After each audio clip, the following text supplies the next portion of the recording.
Article 760.55 addresses the separation of fire alarm circuits from other electrical circuits. Specifically, it prohibits the installation of fire alarm cables in the same raceway, cable tray, cable, enclosure, or fitting as conductors for light, power, or Class 1 circuits. This separation is crucial for maintaining the integrity and reliability of the fire alarm system. The primary concern is the potential for electrical interference and physical damage. Power cables can generate electromagnetic fields, or EMFs, that can interfere with the sensitive signals of fire alarm systems, leading to false alarms or system failures. Furthermore, a fault in the power circuit, such as a short circuit, could damage the fire alarm cables, compromising the fire alarm system's ability to function during an emergency. There are exceptions to this rule that permit fire alarm cables to share a raceway with power cables, but only under very specific conditions. These exceptions are designed to mitigate the risks associated with mixing power and fire alarm circuits. Firstly, the fire alarm cable must be type FPL, which stands for Fire Protective Signaling Cable, or FPLR, which stands for Fire Protective Signaling Cable Riser. These cables are specifically designed to resist the spread of fire and maintain circuit integrity under fire conditions. They have special insulation and jacketing materials that meet stringent fire resistance standards. Secondly, both the power cable and the fire alarm cable must be installed in a metal raceway. A metal raceway provides a physical barrier that protects the cables from mechanical damage and helps to contain any fire that might occur. Common types of metal raceways include EMT, which stands for Electrical Metallic Tubing, FMC, which stands for Flexible Metal Conduit, and IMC, which stands for Intermediate Metal Conduit. Thirdly, the metal raceway must be grounded. Grounding ensures that the raceway is at the same electrical potential as the earth, which helps to prevent electrical shock hazards and provides a path for fault current to flow back to the source in the event of a short circuit. This can help to trip a circuit breaker or fuse, quickly de-energizing the circuit and reducing the risk of fire or other damage. In situations where these conditions cannot be met, it is imperative to maintain physical separation between power and fire alarm circuits. This can be achieved by using separate raceways, cable trays, or enclosures for each type of circuit. The minimum separation distance between power and fire alarm cables may be specified in the NEC or other applicable codes and standards. When installing fire alarm cables, it is also important to consider the ampacity, or current carrying capacity, of the conductors. The ampacity of a conductor is determined by its size, insulation type, and the ambient temperature in which it is installed. Conductors must be sized appropriately to carry the expected current load without overheating. The NEC provides tables and guidelines for determining the appropriate conductor size for various applications. For example, NEC Table 310.15. B16 provides ampacity ratings for conductors with various insulation types based on ambient temperature. Fire alarm systems often include shunt trip breakers, which are used to automatically disconnect power to equipment in the event of a fire alarm. These breakers are typically wired to a fire alarm control panel, which sends a signal to trip the breaker when a fire alarm is activated. The wiring for shunt trip breakers must comply with the requirements of the NEC and other applicable codes and standards. It is important to ensure that the wiring is properly sized, insulated, and protected from physical damage. In the specific case of running the fire alarm cable for an internal shunt trip with the power cable, this is generally not permitted unless the exceptions previously mentioned are met. The fact that this practice may be followed at other sites does not make it compliant with the NEC. It is always important to adhere to the requirements of the NEC to ensure the safety and reliability of the electrical system. If there is no access for the fire alarm wires, it is necessary to explore alternative solutions. One option is to drill a hole in the cabinet to provide access for the wires. However, this should only be done if it is safe to do so and if it does not compromise the structural integrity of the cabinet. Another option is to use a separate raceway or cable tray for the fire alarm wires. This will provide physical separation between the power and fire alarm circuits. A third option is to reposition the equipment to allow access for the wires. This may involve moving the equipment to a different location or rotating it to provide better access to the wiring terminals. When working with electrical systems, it is important to follow all safety precautions. Always to energize the circuit before working on it. Use appropriate personal protective equipment, such as gloves and safety glasses. And be sure to consult the NEC and other applicable codes and standards to ensure that the installation is compliant. Here are some additional considerations for fire alarm cable installations.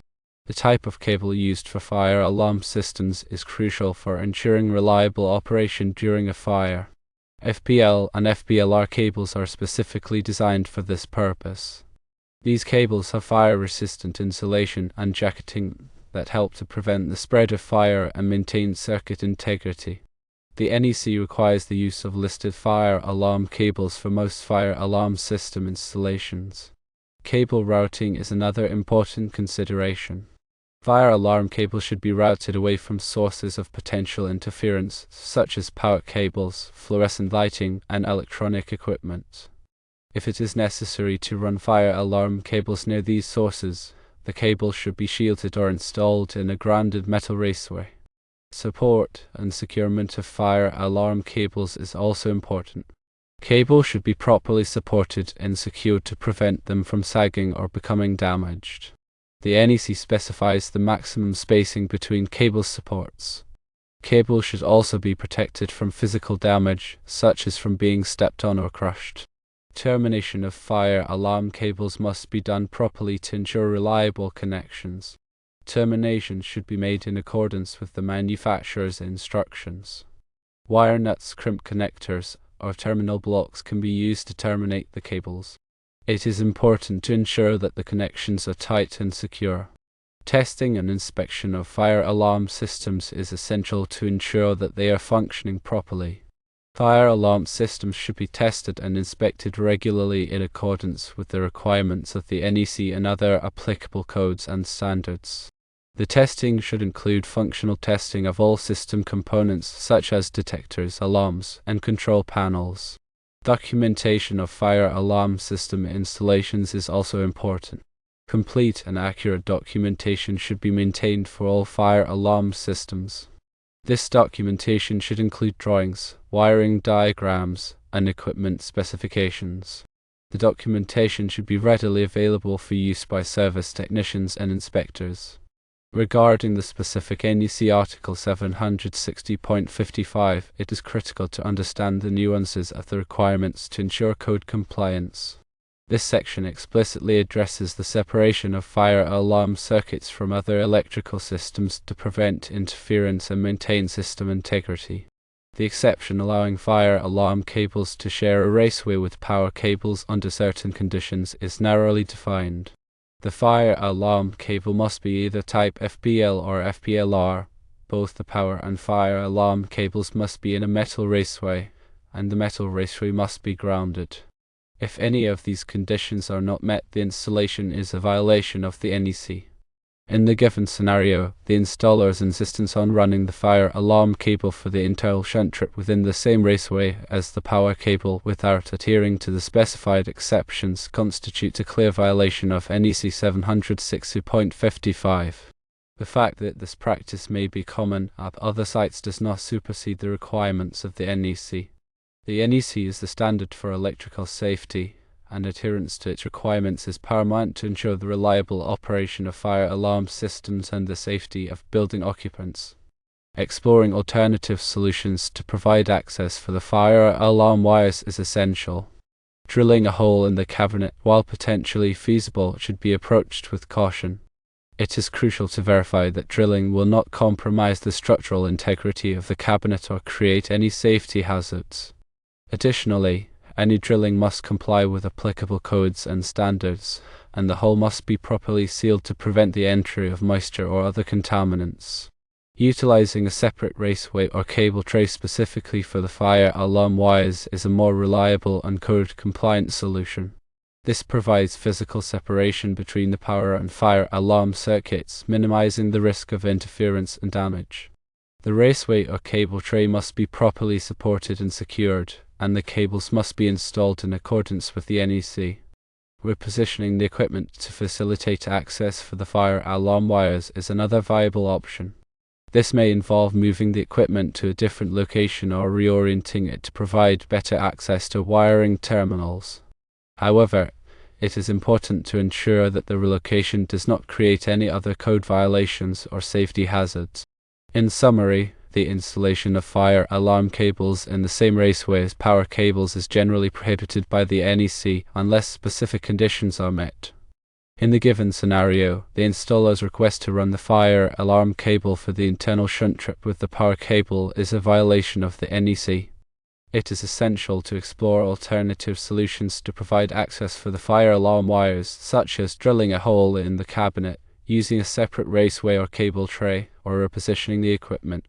Always adhere to the requirements of the NEC and other applicable codes and standards to ensure the safety and reliability of electrical systems. It is also worth noting that the NEC is updated every 3 years, so it is important to stay current with the latest edition. Changes and revisions are made to the code on a regular basis to address new technologies, emerging safety concerns, and evolving industry practices. Consulting with a qualified electrical inspector or engineer can help to ensure that electrical installations comply with the latest code requirements. Furthermore, it is important to remember that the NEC is a minimum standard. In some cases, it may be necessary to exceed the requirements of the NEC to ensure the safety and reliability of electrical systems. For example, in critical applications such as hospitals or data centers, it may be prudent to use more robust wiring methods or to provide redundant power supplies. The goal is to provide a safe and reliable electrical system that meets the needs of the application. Electrical safety is a shared responsibility. Electricians, engineers, inspectors, and building owners all have a role to play in ensuring that electrical systems are installed and maintained properly. By working together, we can help to prevent electrical accidents and protect people and property from harm. The NEC provides specific guidelines for conductor sizing based on ampacity and overcurrent protection. The ampacity of a conductor, which is the maximum current it can carry continuously without exceeding its temperature rating, is determined by factors such as conductor material, insulation type, and ambient temperature. The NEC provides tables such as Table 310.15, B16, that lists the ampacities of various conductors based on these factors. Overcurrent protection, typically provided by circuit breakers or fuses, is designed to protect conductors from overheating due to excessive current flow. The NEC limits the size of the overcurrent protection device to the ampacity of the conductor it is protecting. However, there are some exceptions to this rule, such as when the conductor is part of a motor circuit or when the conductor is used to supply a specific type of load. The NEC also provides guidelines for grounding and bonding electrical systems. Grounding is the process of connecting electrical equipment and systems to the earth to provide a path for fault current to flow back to the source. Bonding is the process of connecting metallic parts of an electrical system together to create a low impedance path for fault current. Grounding and bonding are essential for preventing electrical shock hazards and ensuring the proper operation of overcurrent protection devices. The NEC specifies the types of grounding and bonding conductors that must be used and the methods for installing them. In addition to the general requirements for electrical installations, the NEC also includes specific requirements for certain types of equipment and systems. For example, there are specific requirements for wiring methods, overcurrent protection, and grounding for motors, transformers, and generators. There are also specific requirements for hazardous locations such as areas where flammable liquids or gases are present. The NEC also includes requirements for emergency systems such as fire alarm systems and emergency lighting systems. These systems are designed to provide critical functions during a power outage or other emergency. The NEC specifies the types of equipment that must be used in emergency systems and the methods for installing and maintaining them. The NEC is a complex and comprehensive document, and it is essential to have a thorough understanding of its requirements to ensure the safety and reliability of electrical systems. Consulting with a qualified electrical inspector or engineer can help to ensure that electrical installations comply with the NEC.